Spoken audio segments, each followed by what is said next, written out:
રેની day.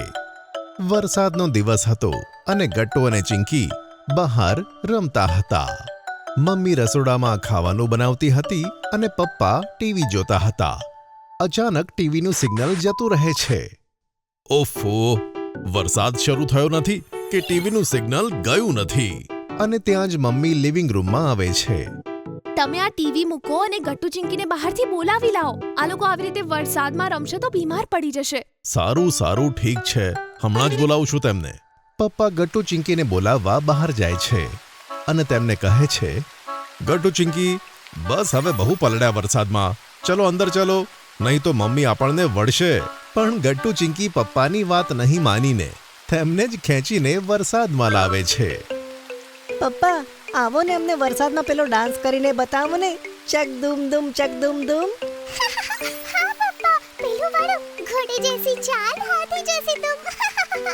અરે ગટ્ટુ ચિંકી, મને તે ડાન્સ આવડતો નથી, પણ અહીંયા વરસાદમાં પલળવાની ખૂબ જ મજા આવે છે. પપ્પા ગટ્ટુ ચિંકીને લઈ જવાને બદલે ઉલટાનું તેમની સાથે જ રમવા લાગે છે. પપ્પા, જુઓ ને કેટલું સરસ મોસમ છે. ચાલો ને આપણે બાજુની દુકાનમાંથી ચટપટી ચાટ ખાઈને આવીએ. ગરમ ગરમ કેટલી ટેસ્ટી હોય છે. અરે નાના ગટ્ટુ બેટા, જો મમ્મીને ખબર પડશે તો આપણને ખૂબ જ વળશે. પણ પપ્પા, મમ્મીને ખબર પણ નહીં પડે અને આપણે જલ્દી ચાટ ખાઈને પાછા આવી જઈશું. ચાલો ને પપ્પા, પ્લીઝ.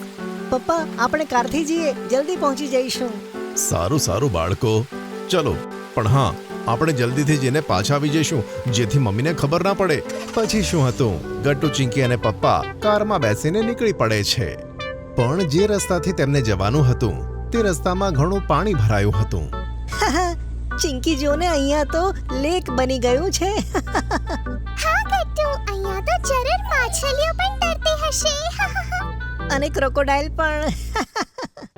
અને ત્યાં જ પપ્પાની કાર નીકળતી વખતે એક ખાડામાં ફસાઈ જાય છે. અરે, આ તો ગડબડ થઈ ગઈ પપ્પા. હવે આપણે શું કરીશું? ઓફો, લાગે છે કાર ખાડામાં ફસાઈ ગઈ છે. ગટ્ટુ ચિંકી, તમારે નીચે ઉતરવું પડશે.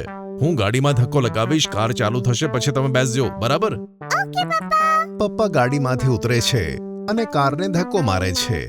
પાછળથી ગટ્ટુ ચિંકી તેમને ચીયરઅપ કરે છે. ઘણી મહેનત પછી આખરે તેમની કાર ખાડામાંથી નીકળે છે અને બધા કારમાં પાછા બેસે છે. પપ્પા, જલ્દી ચાલો ને, હું તો ચાટ ખાવા માટે રાહ જોઈ શકતો નથી. હા ગટ્ટુ બેટા, બસ 1 મિનિટમાં પહોંચી જઈશું. પણ જેવા તેઓ ચાટની દુકાને પહોંચે છે અને જુએ છે તો ચાટની દુકાનવાળો આવ્યો જ ન હતો. આ જોઈને બંને દુઃખી થઈ જાય છે. આ શું, આજે તો ચાટ વાળા અંકલ આવ્યા જ નથી. હવે આપણે શું કરીશું પપ્પા? બાળકો, વરસાદના કારણે તેઓ જતા રહ્યા હશે. આપણે કરી પણ શું શકીએ? ચાલો પાછા જવું પડશે. પણ ત્યાં જ પપ્પાનો ફોન વાગે છે. એને જોઈને પપ્પા ડરી જાય છે. અરે, હવે શું કરીએ? આ તો મમ્મીનો કોલ છે. ઓ નો, મમ્મીનો કોલ. લે ગટ્ટુ, તું જ મમ્મીને વાત કર. પણ પપ્પા. ગટ્ટુ કંઈક કહે તે પહેલા જ ફોન આન્સર કરીને પપ્પા ગટ્ટુની સામે ધરી દે છે. હલો હલો, હા મમ્મી, હલો. ગટ્ટુ બેટા, ક્યાં છો તમે લોકો? મમ્મી, અમે તો ચાટ ખાવા આવ્યા હતા પપ્પાની સાથે, પણ એ દુકાન બંધ જ હતી. સોરી.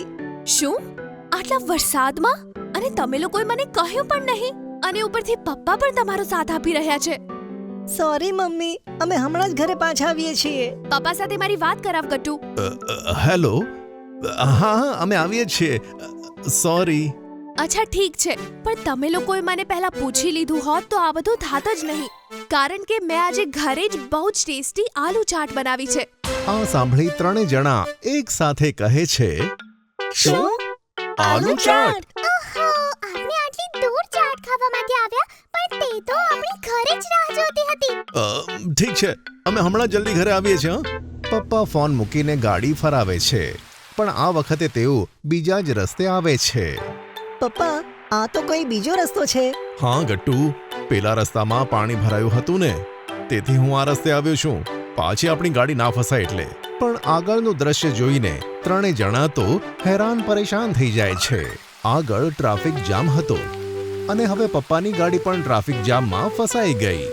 ઓહો, એક બાજુ રસ્તામાં પાણી ભરાયું અને બીજી બાજુ ટ્રાફિક જામ. આપણે તો વરસાદમાં બહાર નીકળીને ફસાઈ ગયા. સાચું કહ્યું ગટ્ટુ, આપણી મમ્મીની વાત માની લેવા જેવી હતી. બાળકો, આપણે કરી પણ શું શકીએ, પણ હવેથી આપણે મમ્મીની વાત જ માનીશું. તે હંમેશા સાચી હોય છે. હા પપ્પા. અડધો કલાક ટ્રાફિકમાં ફસાયા પછી ગટ્ટુ, ચિંકી અને પપ્પા ટ્રાફિક જામમાંથી નીકળી જાય છે અને ઘરે પહોંચે છે. ઘરે મમ્મી ત્રણે જણાનું સ્વાગત કરે છે. ઊભા રહો, ત્રણે અહીંયા જ ઊભા રહો. ક્યાં હતા તમે લોકો? આટલી વાર કેમ થઈ? અને કપડાં તો જુઓ તમારા, કેટલા ગંદા થઈ ગયા છે. સોરી. મમ્મી. આ સાંભળી મમ્મી પણ હસવા લાગે છે. અરે પેલું અમે ટ્રાફિકમાં ફસાઈ ગયા હતા. હા મમ્મી, એ તો એ અમારી કાર ખાડામાં પણ ફસાઈ ગઈ. અને અમને ચાટવાળા પણ ના મળ્યા. એટલે જ કહું છું કે હંમેશા મારી વાત માન્યા કરો. હવે જલ્દી ફ્રેશ થઈ જાઓ. આપણે બધા ગરમા ગરમ આલુ ચાટ ખાઈએ. આલુ ચાટનું નામ સાંભળી બધા જલ્દીથી નાહી ધોઈને તૈયાર થાય છે અને બધા મળીને ગરમા ગરમ આલુ ચાટની વરસાદમાં મજા માણે છે. જો તમને અમારી વાર્તા ગમી હોય તો પુન ટુન કિડ્સને લાઈક, શેર અને સબસ્ક્રાઇબ કરજો.